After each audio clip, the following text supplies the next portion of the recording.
Vous l'entendez, la Tikva, l'hymne israélien, résonner dans le palais royal du prince héritier d'Abu Dhabi, Mohamed Ben Zayed. Et oui, c'était dimanche et on en reparle ce matin de cette visite historique d'Yitzhak Herzog dans le pays. Premier président israélien à être accueilli sur place. Voyage placé sous le signe de l'enthousiasme et qui marque une nouvelle étape dans le rapprochement entre l'État juif et cette nation du Golfe depuis la normalisation de leurs relations en 2020. On va en parler ce matin avec vous, Christophe. Vous êtes toujours avec nous. Également revenir sur cette coopération très vive entre les deux pays. En effet, coopération économique, commerciale, technologique impressionnante entre ces deux nations qui célébraient il y a encore quelques semaines le premier anniversaire de mariage. N'oublions pas que cette visite est la deuxième d'un haut responsable israélien après la rencontre entre Mohamed Ben Zayed et le Premier ministre Bennett en décembre dernier. Mais alors que symbolise ce nouveau voyage ?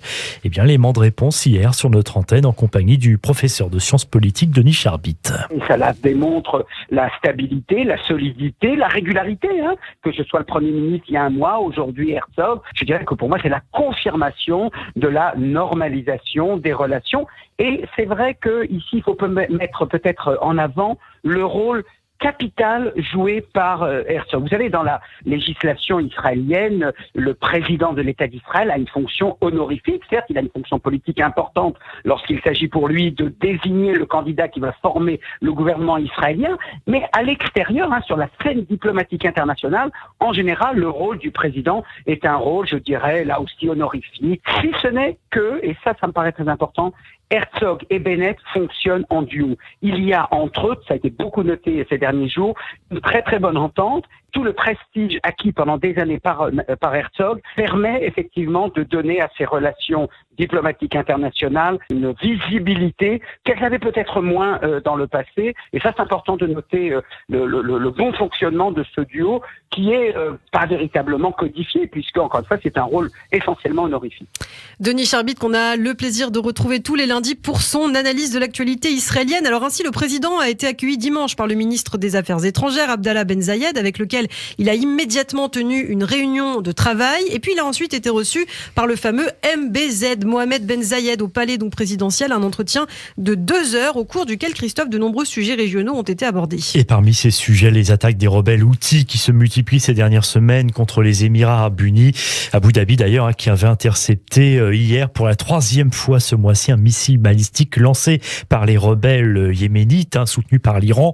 Ce qui a fait réagir le président israélien. Je tiens à souligner que nous soutenons totalement vos exigences de sécurité. Nous condamnons toute atteinte à votre souveraineté par des groupes terroristes. C'est ce qu'a déclaré Yitzhak Herzog avant d'ajouter être ici ensemble, je cite, pour trouver les voies et moyens d'apporter une sécurité totale aux personnes qui recherchent la paix dans notre région. Et évidemment, la lutte contre le nucléaire iranien faisait aussi partie des sujets abordés, comme cela avait déjà été évoqué entre MBZ et Naftali Bennett, les deux pays bataillant férocement contre l'influence iranienne dans la région. Et puis, vous l'avez dit, les frappes des rebelles yéménites sont justement peut-être le signe d'une tension de plus en plus accrue dans cette région du monde. Mais en tout cas, ces attaques n'ont pas empêché le président israélien de visiter le pays sereinement. Il a rencontré des dirigeants de la communauté juive aux Émirats. Il s'est notamment rendu à Dubaï aussi pour inaugurer le pavillon israélien à l'exposition universelle qui se tient en ce moment dans la ville. Une partie de la nouveauté des Émirats arabes unis est la combinaison d'un esprit d'innovation et une approche avant-gardiste dans le respect profond de la glorieuse tradition musulmane. C'est ce qu'a déclaré Yitzhak Herzog. Lui et son épouse, Michal, ont été accueillis à l'exposition de Dubaï avec une garde d'honneur, suivie du lever de drapeau israélien sur la place centrale du site. Et encore une fois par l'hymne israélien que l'on a entendu. L'occasion pour le représentant de l'État juif de faire un parallèle avec son pays. Israël est un pays où les obstacles deviennent des opportunités et où l'impossible est un défi alléchant. À noter qu'à ce jour, plus de 600 000 personnes ont visité le pavillon israélien de l'exposition universelle de Dubaï. De son côté, le ministre Al-Nahyan, qui est quand même, écoutez bien, ça existe, ministre de la tolérance et de la coexistence des Émirats arabes unis, a affirmé Israël a beaucoup à offrir sur notre plateforme mondiale. Et effectivement, si on parlait de ce qu'Israël a à offrir et réciproquement justement.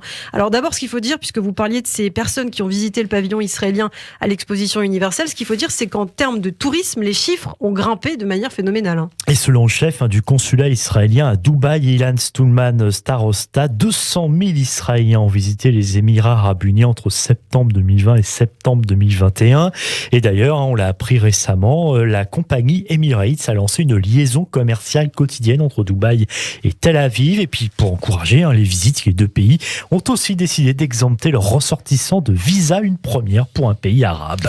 Et au-delà du tourisme, l'aspect économique est aussi important. Une quarantaine d'entreprises israéliennes se sont installées aux Émirats, de leur côté résolument tournées vers une diversification de leur économie afin de réduire leur dépendance aux ressources pétrolières. Les responsables émiratis considèrent qu'Israël, qui a une économie sophistiquée, peut les aider. Au total, une soixantaine de protocoles d'accord dans les secteurs donc, du commerce, de la recherche et du développement, de la cybersécurité, de la santé, de l'éducation et de l'aviation ont été signés avec Israël depuis la normalisation. Et notons ce chiffre, en 2021, les échanges bilatéraux ont atteint près de 900 millions de dollars, soit déjà bien au-delà des accords avec l'Égypte et la Jordanie avec lesquels Israël est pourtant en paix depuis des décennies.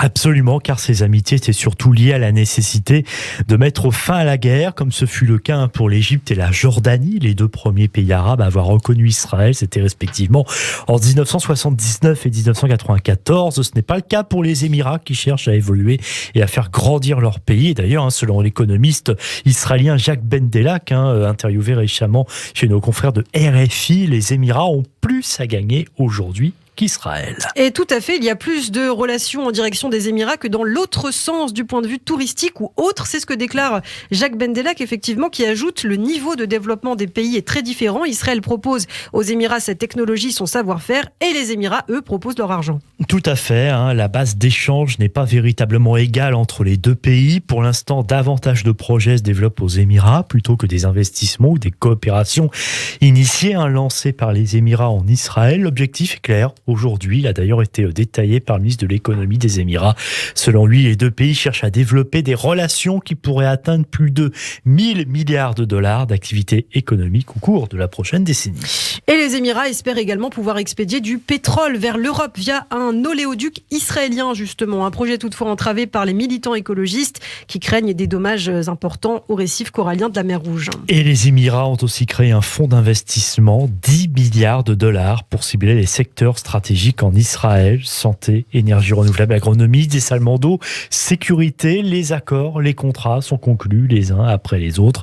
Une convention fiscale est même signée pour éviter les doubles impositions et stimuler encore les investissements. Et puis enfin, dans le domaine de la défense, on n'en a pas parlé, mais c'est aussi important. Les États-Unis qui ont accepté de vendre pour plus de 23 milliards de dollars, soit près de 19,5 milliards d'euros, d'avions de combat F-35 et de drones aux Émirats après leur normalisation diplomatique avec Israël. Pendant ce temps, la dynamique de rapprochement politique et diplomatique se poursuit avec l'envoi réciproque d'ambassadeurs et la chaîne d'information israélienne I24 News qui a également installé un bureau permanent à Dubaï. Et oui, donc cette lune de miel qui se poursuit entre les Émirats arabes unis et Israël, on aura l'occasion d'en reparler. Yitzhak Herzog, le président israélien, qui est actuellement en voyage dans ce pays du Golfe. Restez avec nous, nous sommes ensemble jusqu'à 9h.